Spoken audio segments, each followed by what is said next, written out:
Good day there, Algebra. Welcome back. We're going to continue graphing with inequalities. So you definitely need to get that paper, a writing utensil, make sure you have a comfy place to spread out, maybe some headphones, and turn that math brain on. As your warm-up, you're going to isolate for y and this inequality. When you isolate for y, you're going to end up having that y equals mx plus b form, or that slope-intercept form, even though it's not an equal sign. And I would love for you to answer all of these different items based on your y inequality mx plus b. So pause the video, get your brain working. Let's make sure we get that done. All right, so you're going to end up moving that 6x over to the other side. You have to divide each term by a -2. That would mean that, yes, you need to flip the symbol because you are dividing by a negative.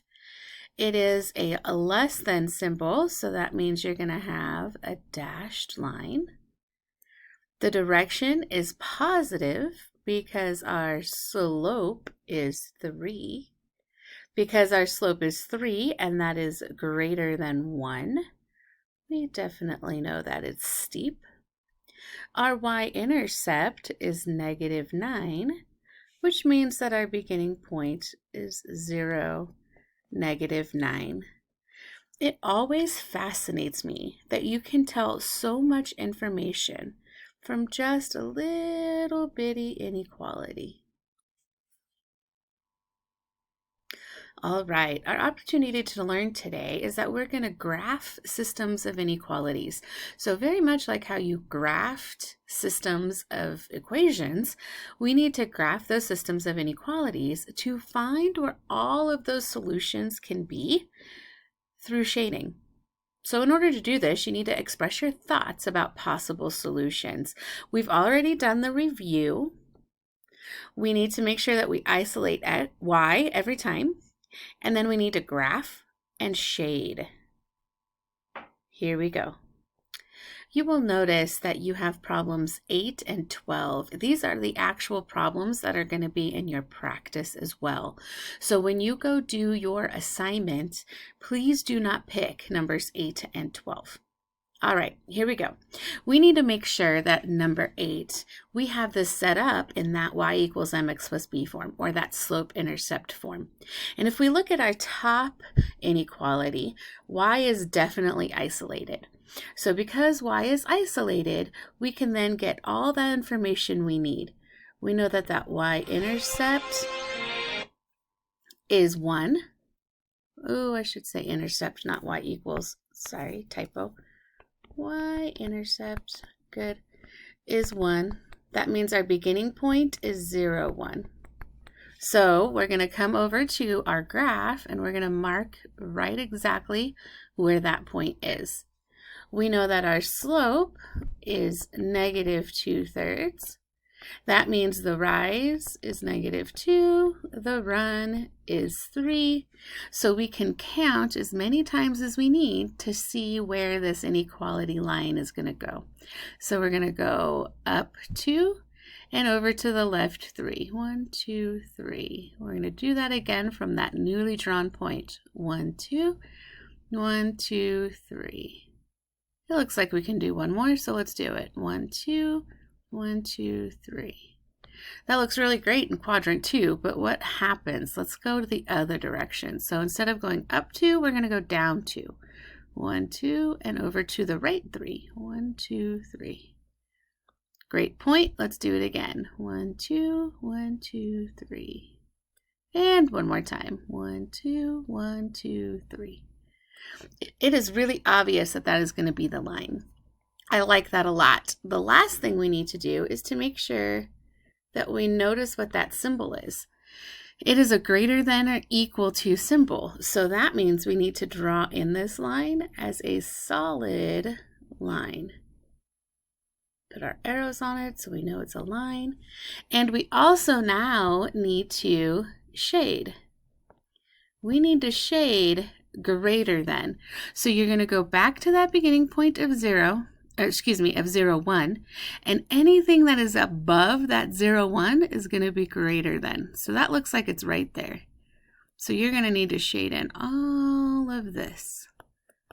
Beautiful, and done. Okay. So now we have our second inequality, which is that x is less than or equal to 3. Again, I'm just going to look at the symbol. I know it's going to have to be a solid line because I have that equal symbol in the inequality. This is set up in that slope-intercept form, except that I don't have a y. I only have an x. So if I look on my graph, I'm going to graph where x is 3. 1, 2, 3. There is my great big point right there. Well, remember, when we have an x equals something, that means that we have an undefined slope because we don't have a y. I don't have a y, so I can't have a slope because y doesn't equal anything x. X is all by itself. So x is 3 here. X is still 3 here. Doesn't matter what my y is. X is still 3 here. X is still 3 here. So now I have my solid line right there. All right, we're going to pretend that's straight. Again, it's less than. So I'm going to take my point and I'm going to look and see where is it less than. Where is it less than? And if I start here, my less than is over to this side. So I'm going to graph in or shade in all of that. So now in a systems of equations, our solution is exactly where these two shadings intersect. So it's shaded in this purple and the red area, and it's bounded by the lines that we just drew. So our solution is everything that's right there. And that's easier to see than maybe writing it out, which is why we graph it, so we can visually see that that is exactly where any of those points would satisfy both of those inequalities.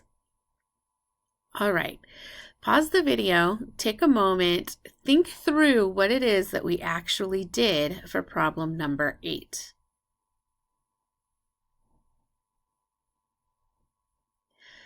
Whew. Maybe your brain hurts like mine does, but that's okay. We have one more to practice, and then you're going to go on and do all of this all on your own. So here we go.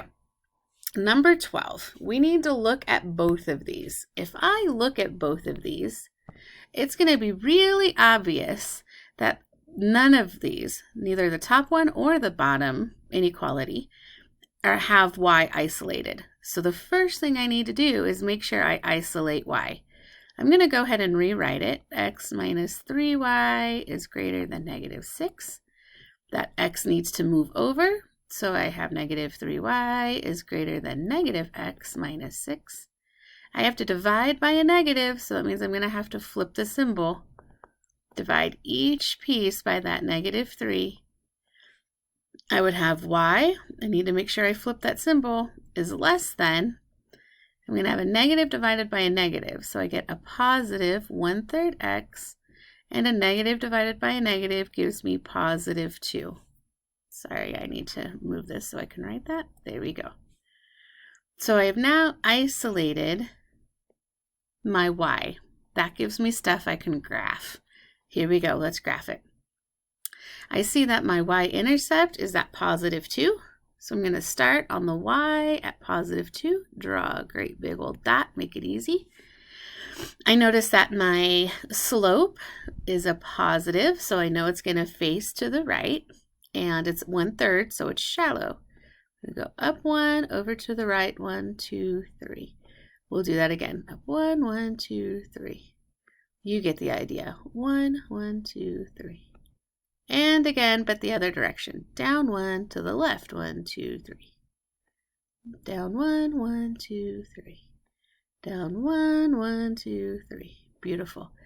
Now, our symbol in this case is just a less than. That less than means that it doesn't have that equal sign. So I need to push this in as a dashed line. Perfect. I want you to notice that I took the time to do everything I needed to do in that first inequality before I even thought about doing the second inequality. The last thing I need to do with this is I need to graph in where that solution is. And it's that less than symbol. So I'm going to start at that starting point, and I need to figure out where the less is. Whoops, that's not what I wanted. Sorry. Give me a second. Perfect. So I'm going to go right there. That's the less than because it's all underneath. So you're going to go ahead and graph in by shading all that stuff underneath. Perfect. Okay, now we have this bottom inequality of 4x minus 3y is greater than or equal to 3. I need to again isolate y by subtracting the 4x.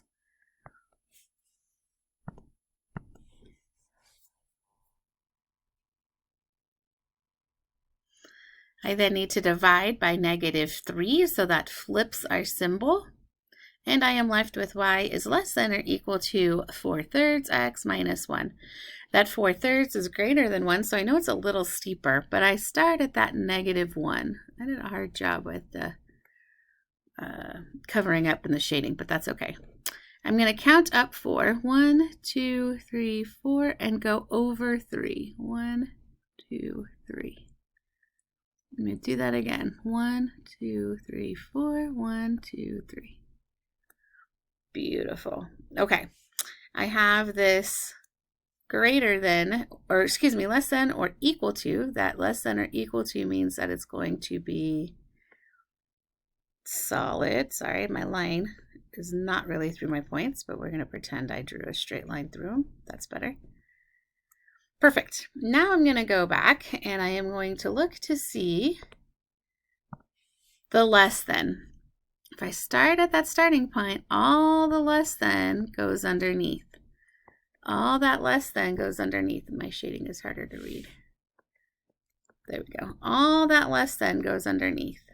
So our answer, our solution to this inequality is where our shading intersects. And again, we're bounded by those lines that we drew. So I can never draw above this purple line because my y is always less than that purple line. Okay, so there's your explanations. You do have an assignment attached. Please make sure that you open it, try all the ones that I ask you to try, and come to our Zoom meetings if you have any questions or you need clarification. It was great speaking with you again. Take care. Bye.